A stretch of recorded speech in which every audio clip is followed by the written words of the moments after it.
they're doing so much for the economy, for the country, for the consumer, and for the many vendors and people that they supply to or that supply to them.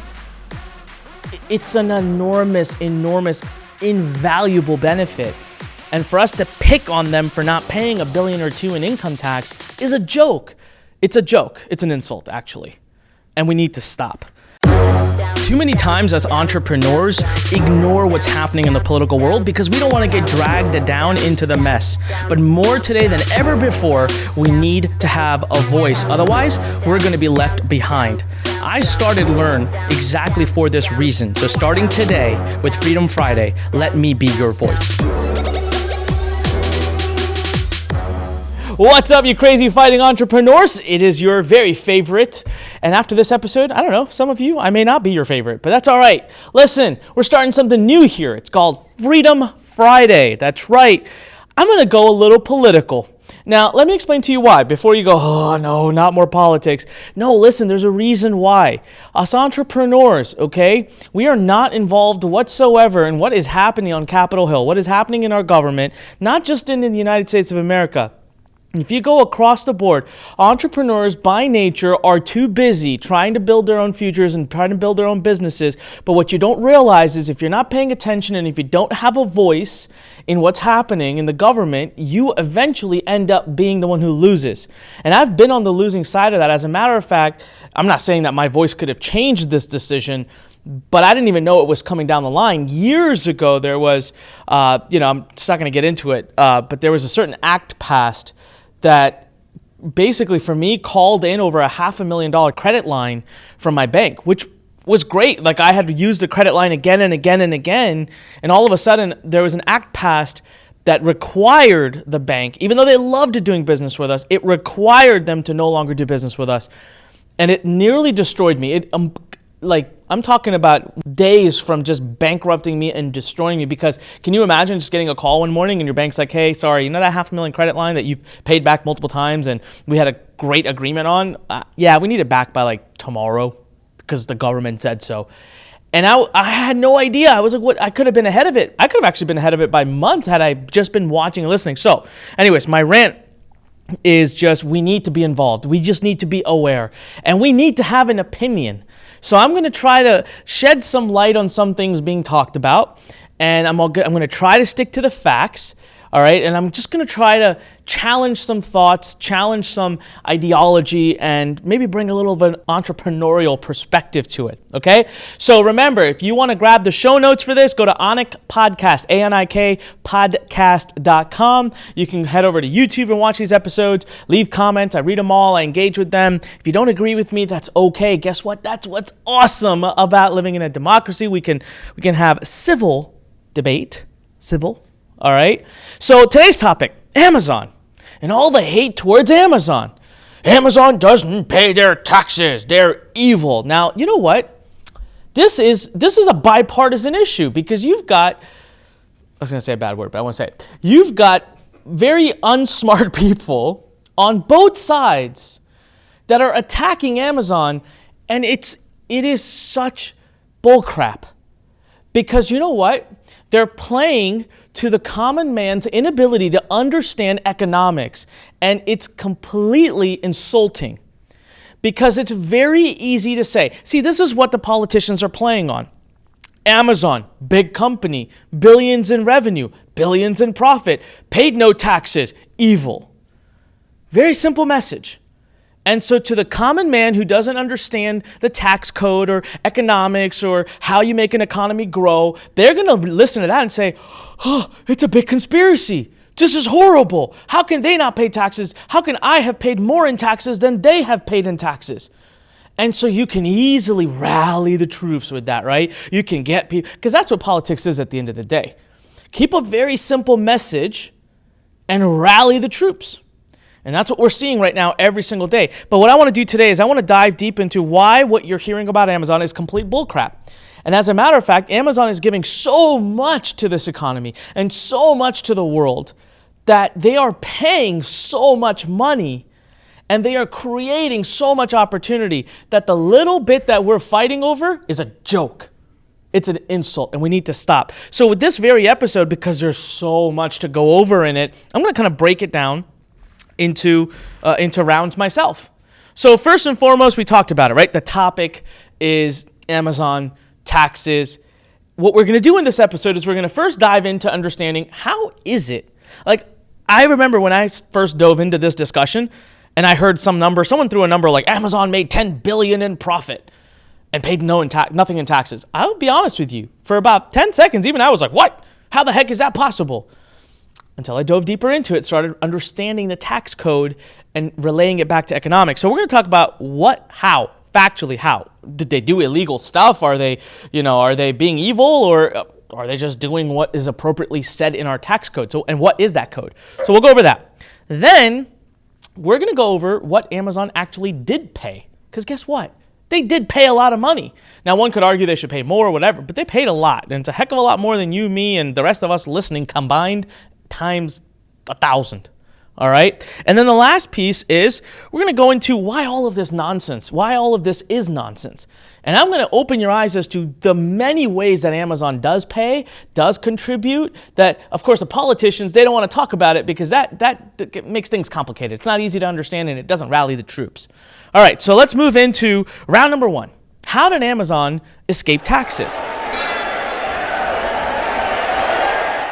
All right, so first of all, let's just change the dialogue. They did not escape anything. All right, what they're doing is completely legal. It's completely written in our tax code, and I'm going to break it down for you. So first and foremost, so how did they get away? As a matter of fact, here, let me give you some of the things that they're just like, oh, how could they do this? All right, so I got a bunch of notes, by the way, if you're watching this on YouTube. I'm trying to look at them. So first of all, they made, in 2018, taxable income of $11.2 billion. That's up from $5.6 billion the year before. All right, $11.2 billion, great. They should be paying billions in taxes. Yet, they paid zero. Actually, to add insult to injury, if I could just find the number here, they actually got a refund. They got a refund, and I'm just looking for it because I got all kinds of numbers in front of me here, of $129 million. It's like insult to injury. Not only did they not pay anything, we the taxpayers cut them a check for $129 million. That's ridiculous. Okay, so let's figure out how they were able to manage this debauchery. Okay, number 1, the federal tax rate. So this is number 1, okay? The federal tax rate was dropped from 35 to 21% for all corporates across the board. And of course, this was a huge issue and big, oh my God, how could we drop the taxes on the richest? Yet look at what it did to the economy. And it immediately, I benefited from that tax drop. If you're an entrepreneur, you most likely benefited from it. And what do? A great entrepreneur, what does a great entrepreneur do with extra money that they're given? We reinvest it. So at Lurn, we built a $3.6 million facility. We hired a bunch of more people. We're investing millions into our platform. But anyway, so the tax rate was dropped. So that would have, in and of itself, dropped what they should have paid in taxes. Because that was number 1. But that still doesn't even get close to explaining why they got a refund and paid zero. Okay, number 2. You ready for this? Amazon goes back. Okay, if you go back, they had 8 years of losses. They were losing money. You don't just build a company like Amazon and pop out one day and profit. They were losing money for 8 years since its IPO in 1997. So as of 2018, the federal write-off was $627 million. So if you understand that, it's unfair, right? Where if every year that I do make money, I have to pay taxes. But if there's a year where I lose money, the government says, oh, we're back to square one. You didn't make any money? So no, that's not partnership, and that's not how our government works. And this is a fair part of the tax code. What the government does is it allows you to carry forward your losses for a certain number of years so that you could remove it from income you make in the future. That's how the government's partnering with you. Without it, it would be very, very difficult. You would be only paying taxes, but the years you lost, you couldn't do any, it would just disappear. So Amazon has every right to carry forward those losses. So far, no debauchery, nothing crazy. Let's move on to number 3. Now, this is where things start to get a little hazy. And this is this is their largest write-off that makes it so that they actually get a refund. And that is their investment in R&D, research and development. Now, this is where, for the common person who doesn't understand tax code, you're going to lose me. So just stay with me for a minute. The government, there's one thing I learned from my tax guy, Tom Wheelwright, who's going to be on this podcast soon. He told me that if you want to learn how to save money in taxes, you got to learn how to partner with the government. Now, what does the government want? The government, in the end, when it comes to taxes or economic, they want economic growth. They want stimulation. They want the GDP to grow. They want taxes and revenue collection to grow. So the government grows, the country grows. So they want to encourage the wealthy in their country to reinvest into the country in a certain way that they believe, that they deem, will economically grow the country. It's a partnership. So R&D research, there is a tax write-off, a rebate that, you know what? Guilty as charged. Even at Lurn, for the last so many years, we deploy this benefit because it allows us to make sure we are hiring R&D development in the United States. R&D development for us is all of our coders, designers. These are usually the highest paid people in the company. All of the technology consulting we get to build our platform, any technology hardware we buy, again, things that are expensive that goes towards R&D. Now, why would the government want to do a write-off on that? For two reasons. One, these are the highest paying jobs. I can take these outside the country for a lot less money. So, of course, people have a problem with that too, right? They say, stop the outsourcing, stop it. Well, that's what the government's trying to do. By having this R&D rebate, it makes it possible for me to be able to hire people in the United States, which I love to do. That's the first part. The second part is the government knows that the more R&D we do, there should be a ROI on that in the future. And look at Amazon. Do I need to make the argument? Look at all the innovation around us. The Kindle device, the fact that we now read books digitally and not even physically. You look at your Alexa. You look at the fact that when you order something, it shows up at your door the same day. You look at the fact that Amazon built a platform that sells millions of products, that allows hundreds of thousands of sellers to come on and sell from their platform. The level of service, the automation, how easy they've made it, the price competition, the consumer is winning across the board. That's exactly why the R&D rebate is there. The government says, Amazon, please reinvest. So Amazon says, sure, we'll hire a ton more people. We'll build brand new headquarters. We'll build more offices. We'll invest a ton of money. We'll buy all this hardware and all this technology and we'll pour it back in. We won't take profit. We'll reinvest our profit into R&D. And what that is the government partnering with Amazon, knowing that there's going to be a day where Amazon, let's face it, they're going to start declaring profits. It might be 10 years from now, it might be 20, but there's going to be a point where they're like making so much money that R&D credit won't make up for it. So the government knows that those days the checks will be that much bigger. So they're partnering for that. So there's the R&D credit. This is where bulk of it is coming. You can't attack this. We need this, entrepreneurs. This is very, very, if you get rid of this, America will fall behind in its competition to other countries that are actually stacking these incentives on to draw entrepreneurs in. So if you get rid of this, you're going to have a whole outsourcing issue and you are not going to incentivize the big companies to innovate, which is America's #1 export for decades now. It's the innovation in this country that drives this country. So we cannot get rid of it. And Amazon is not wrong to deploy the benefit of it. All right, then we look at, now this one gets a little bit confusing and I don't even understand it completely, but, this one I do understand. Okay, so we're up to like number 4 now, okay? Accelerated depreciation credit. What the heck is that? Sounds fancy. Now, again, not gonna hear a politician talk about it because, well, it's tough to explain and it doesn't rally the troops.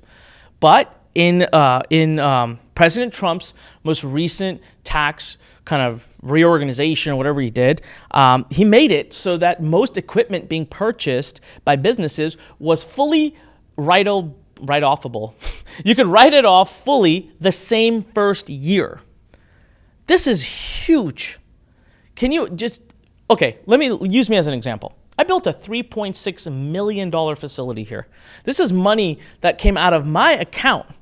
All right, so don't talk to me about, why everyone should make the same amount of money. I'm taking $3.6 million of risk out of my account to put forth. Now, what it used to be is I would have all these assets I'd buy, right? All these hardwares and computers and cameras and all of just all of this stuff. I'd have to depreciate it over years and years. Well, I had to spend all the money now, and I only get to write it off in pieces. And because of that, I end up making profit that year. So now I had to pay all this money up front for all the stuff, and now I made profit because I'm not depreciating it properly. And so now I'm getting hit on both sides. So President Trump comes in and says, no, we want to re-inspire this economy. You got to get businesses to spend. You got to get businesses to start buying cars again. You got to get businesses to start buying equipment, machinery. And so what we're going to do is you get to write off the entire amount year one. All of it. So if a business buys a car, you'll write it off on the first year. And all of a sudden, even me, I was like, okay, I'll invest heavier. My budget to build this Lurn Center went up significantly because I realized it made sense for me. So here I am now spending multiple six figures more, and I'm still a small entrepreneur. Can you imagine? Companies like Amazon. So again, they aren't paying taxes, but they're buying a lot more stuff now, and someone is paying taxes on that. And with that extra purchase, your GDP is growing, your economy is growing, stocks are growing, and everyone's making more money. But no one wants to talk about that. You just want to pick on a very small part of what Amazon didn't pay. All right, so they had $1.4 billion in total available tax credits. I don't even care about the number. That's how much money they spent. That's what I see, and that's great. Now, last but not least, they had the other way that they're able to save money on taxes, and I had notes here, but I don't know where they went. So let's go off the top of my head here. I literally have so many numbers, guys, because that's how impressive what Amazon is doing for our economy is. The last but not least was Amazon has a way of paying their team through stock options. And that creates a tax incentive for them. If they were to actually pay that in salary, I don't understand how this part works. Okay, I plan on asking Tom. We'll write this when I get him on an interview. But okay, so one could say, well, they're gaming. They're paying out in a way that's bypassing taxes. Well, if they weren't doing that, then the left would be crying that they're not sharing their profits with their team. Then you would be crying that they're eating up all the profits and that the people that are actually working, so they're actually paying out in stock options, allowing their team to enjoy in the benefit in the growth of Amazon. And guess what? Eventually those stock options are going to be converted and be sold. And when they're sold, what do? You pay taxes. So the government is yet again partnering, saying we're willing to forego some of the taxable income right now because we want you to grow Amazon so that the chunk we get later is way bigger. Right, is way bigger. So that's it. That's why Amazon didn't pay any taxes. Now you can hear it in my voice, but when I dive deeper into this, I'm going to explain to you just how much they have been paying. Before I go into, well, I'll save that for the next round.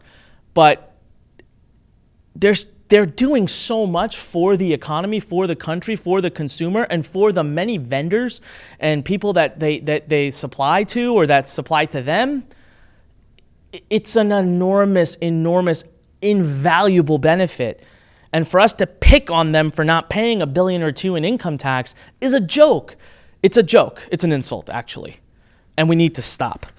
So, all right, let's move into round number 2. All right, round 2. What did Amazon pay? Did they pay nothing? Are they just floating by with nothing? All right, so Miss Alexandria Ocasio-Cortez, this one's for you. Listen up. So $2.6 billion in corporate tax has been paid over the last 3 years. Okay, check mark. Reported $3.4 billion in tax expense over the last 3 years. Amazon also notes in its filing that pays $756 million in total taxes for state and international. They have, since 2010, Amazon has invested, you ready for this? I guess this is not what they've paid, but it might as well be. This number really shocked me. Since 2010, Amazon has invested $270 billion in the U.S. economy and created more than 275,000 jobs. What more do you want from a company? What more do you want someone to do? They're the second largest employer in the United States. They engage with a number of third-party contractors and companies who, by the way, when they engage with, those companies have to pay a lot in taxes. We can't really track that. So check this out. This is what they're going to be doing in Virginia. because Alexandria Ocasio-Cortez blocked them from doing it in New York through a big hissy fit. So Virginia offered performance-based incentives, okay? So Virginia comes in and says $573 million. We're going to give you all these incentives. Come, please, to us. And everyone's like, whoa, how much? That's too much free money for them. Okay, but this is what Holly Sullivan said, okay? Amazon's worldwide head of economic development, that's Holly Sullivan, said the company will be investing $2.5 billion and be creating more than 25,000 jobs in Virginia. So they got $573 million in subsidies, and they're reinvesting $2.5 billion into that local economy, creating 25,000 jobs. These jobs will have an average annual wage of $150,000. Guess what those people have to do? Pay taxes, and that's a high tax. That's a high income. They're creating a good life for a bunch of people, a lot of people in Virginia. By the way, Maryland, you were also one that let go of this, so I don't know why, but I'm not happy about it. This one, Amazon will generate more than $3.2 billion in tax revenue for the state. Can I repeat that again? Amazon will generate more than $3.2 billion in tax revenue for the state in exchange for $573 million in subsidies. So this is what we call penny wise, pound foolish. Because you don't want to give a little subsidy to a company to incentivize them to come to you, you're losing out on billions and billions of dollars. So in New York, it would have been the same thing. It's what they're doing in Virginia. They would have done in New York, but that was skipped out on because everyone said, how can they not pay taxes? How can they not pay taxes? Amazon's paying a bunch. But now, I want to move into the next round, and this is where I'm going to call out all the BS, and this is where I really want you to listen, because I want you to understand just how it is that Amazon actually contributes to our economy in a very meaningful way. All right, so let's move on to round number 3, and this is why all of this nonsense about Amazon not paying enough is BS. So round number 3. Why is it that this is all BS? I've written down, and I'm not an economist by any means, okay? So I've written down a bunch of ideas. I'm sure there's like 50 other ways that Amazon's contributing to the economy and to the bottom line for our government. But number 1, when they invest $200 plus billion in R&D, guess what they're doing? They're growing their business, which in turn means they will employ more, which in turn means there will be more sales tax collected by the states. Now, that can't be avoidable. That's sales tax is sales tax, which also, catch on to this, because this point we'll talk about later on, which also means they will create more revenue and income for their sellers. And that would be taxable income for the sellers. But again, we're not tying that revenue to Amazon. But we'll come back and talk about that in a second. So the R&D is good. The fact that they get to write it off, it's good. Amazon is proving that they're doing a very efficient job, an effective job with their R&D. They are growing. They're growing. I mean, come on. They doubled their profit in a year. Can you imagine what they're making very good use of that capital? All right. And that's why the company's worth, $800 billion. The investors see it. So they're creating value. Okay, let's move on to number 2. How is it that they are contributing and are paying a lot more in taxes, but the politicians don't want to talk about that? Number 2, what about all their employees? They have, 250,000 U.S. employees, second largest employer. And you know what? I can't do the math because the numbers will be so big. I can't do them on my iPhone, but I want you to do this for a second. Just visualize it. If you have, let's just say 250,000 people making an average of, 40,000, 50,000 a year. You got the big upper ones and lower ones, whatever. All right, 50,000 a year. 250,000 times $50,000 is whatever huge, ridiculous number that it is. And all of that, a big chunk of those people, a huge majority of those people have to pay taxes on their income. Now, I can hear you saying, well, that's them paying taxes. It's not Amazon paying taxes. Well, if they didn't have to pay taxes, Amazon would pay them less. Let's just face it. Come on. In the end, it's supply and demand. So a company has to pay its team enough because they know that that team has to then go and pay taxes. So really, in the end, you can't take that credit away from Amazon, right? So, and they're growing their workforce very fast. I mean, they're going to create 25,000 jobs just in Virginia alone at $150,000 average salary. It's nuts. Okay, so the employees pay taxes, which that's got to credit back to Amazon in some way. Number 3, sales taxes to the states. They can't avoid that. They're paying to the states. The more their business, the better their business gets, the more the consumers are flocking. Already 50% of all online sales are going through Amazon. So the better their business becomes, The more people are going there and the more people are buying stuff, the more revenue the states are collecting in sales tax. Not to mention that R&D is what's making it possible for us consumers to spend so much quicker. There was a moment just a couple of days ago, I was in the car and we were talking about, wanting to do a barbecue for July 4th or whatever. And I thought, I don't have a barbecue. The conversation wasn't even over. I was on Amazon on my phone, the back of an Uber, and had bought a barbecue grill. And I remember sitting back and thinking, geez, man, like 5 years ago, I couldn't do this. So that is creating. Now, what would have happened if I was like, oh, okay, yeah, let me get home. I'll think about it or research it. I don't know. Maybe the flavor of the month was gone and I got home and I was like, too much work. I don't want to grill. A couple $100 I added to the economy because Amazon made it so easy. I got that impulse purchase. So the sales tax by far is growing, and the better the R&D they're doing, the more they're making their system better, the more we as consumers are spending. Okay, number 4, no one's talked about this. As a matter of fact, even as I researched this topic, all of the most popular sites that are even defending Amazon, they don't talk about this. Do you know that there are over 200, so this is number 4, there are over 200,000 sellers on Amazon that have sold over $100,000 worth of product? Gets even better. Hold for it. All right, 20,000 sellers, businesses that have sold over $1 million in sales through Amazon. They have their own business. They're collecting those sales from Amazon. They're making their own profit, and they have to pay taxes on that profit.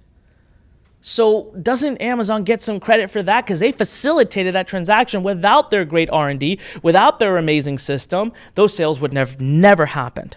All right, let me move on to number 5, and that is coming back to the R&D credit. It's creating higher paying jobs. Think about this for a moment. Of course, Amazon's got its manufacturing plant, it's got its processing plants, fulfillment plants, which, by the way, they've come under a lot of fire in the past, and they voluntarily raised their minimum wage on October 1st, 2018 to $15 an hour when the minimum federal required is $7.25. So they went double that, more than double that, to 15. So that's a separate topic. But when you're investing a ton into R&D, that usually means you're going to hire more developers, more technical people. You're going to hire more professionals, more managers, more project managers, all people who are paid. I mean, in Virginia alone, they said average salary will be $150,000. So the R&D is actually creating higher paying jobs, which is creating higher taxable income or income tax to those people. Can't forget that. All right, now we move on to number 6. What about the investors and the stockholders, even the employees who are being paid in stock options? There will be a day and time. At some point, people are going to cash out. Or at some point, Amazon's going to start paying dividends. At some point, that stock that the government has partnered in right now and said, okay, we're willing to give some tax write-offs right now and rebates because we know this stock will be worth way more. So when people start exiting and selling, you have to pay taxes on that. You got to pay capital gains on your gains. So that tax revenue will be coming in. Number 7, again, something that most websites I've reviewed never talked about. What about the fact that Amazon buys from other companies?